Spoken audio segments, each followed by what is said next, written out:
السلام علیکم ورحمۃ اللہ وبرکاتہ۔ حضرات محترم، جیسے کہ آپ کو معلوم ہے کہ الحمدللہ اہل سنت والجماعت نے جو حیدرآباد کے اندر مناظرہ رکھا گیا تھا اس کے اندر فتح و کامرانی حاصل کی الحمدللہ ثم الحمدللہ، کیونکہ وہاں کا جو غیر مقلد وہابی اہل حدیث جو اپنے آپ کو کہہ رہا تھا شیخ فصیح الدین، اس دن مناظرے سے فرار ہو گیا اور ابھی تک واپس نہیں لوٹا ہے۔ لوٹنے سے مراد یہ ہے کہ وہ بات کرنے کے لیے اب بھی نہیں تیار ہے، حالانکہ اس کو کہا گیا ہے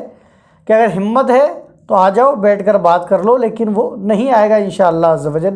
لیکن انشاءاللہ عز و جل اب ممبئی کی سرزمین پر ایک پروگرام ہونے والا ہے اندھیری کے اندر، جس کے اندر صوفی کلیم حنفی صاحب جائیں گے اور بھی علماء اہل سنت ہوں گے۔ تو وہاں پر جو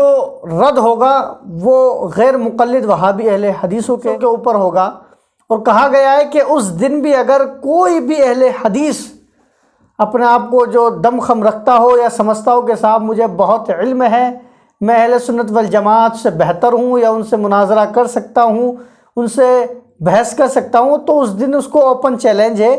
کہ وہ اس دن 14 تاریخ کو، آج تقریباً 3 تاریخ ہے، 3 دسمبر ہے،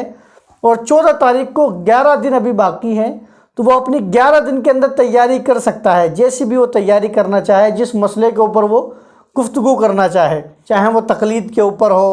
چاہے وہ نبی علیہ السلام کے حوالے سے ہو، علم غیب پر ہو، اختیار مصطفیٰ پر ہو، جو بھی اس کے اعتراضات ہیں ان اعتراضات کا اس دن جواب دیا جائے گا۔ لیکن اس بات کا آپ خیال رکھیں، جو غیر مقلد وہاں پر پہنچے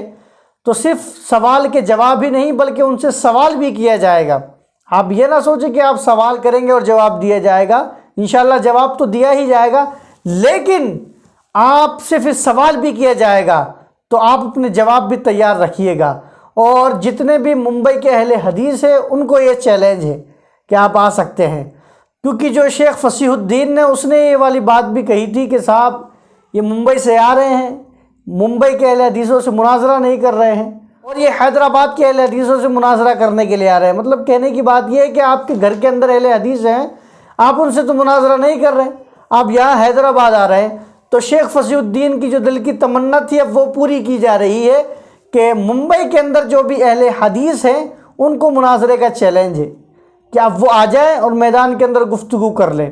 تو اب یہ دیکھنا ہے کہ جو ممبئی کے اندر غیر مقلد وہابی بدعقیدے ہیں، نام نہاد اہل حدیث، اب دیکھتے ہیں کہ ان میں سے کون کھڑا ہوگا۔ حیدرآباد کا ٹھیکہ تو اس نے فصیح الدین نے لے لیا تھا، اب ہم یہ دیکھنا چاہتے ہیں کہ ممبئی کے اندر کون سا ایسا چہرہ ہے کہ جس کو اہل حدیثوں کے اندر مشہور ہونا ہے، اور وہ یہ چاہتا ہے کہ میری واہوائی ہو جائے اہل حدیثوں کے اندر، تو اس کو چاہیے کہ وہ اس دن آئے، یا پھر ایسا کرے کہ وہ بھی شیخ فصیح الدین کی طرح ویڈیو ڈال دے کہ صاحب ہمیں مناظرہ کرنا ہے اہل سنت والجماعت سے۔ تو اس کی یہ تمنا انشاءاللہ عز و جل بہت جلد پوری ہو جائے گی۔ کیونکہ معاملہ ممبئی کا ہے تو بہت جلدی فیصلہ ہو جائے گا۔ تو الحمدللہ اہل سنت والجماعت تو بہرحال جہاں بھی جاتی ہے فتح و کامرانی کا جھنڈا گاڑ کر ہی آتی ہے، اب چاہے وہ ممبئی ہو، چاہے وہ حیدرآباد ہو، چاہے وہ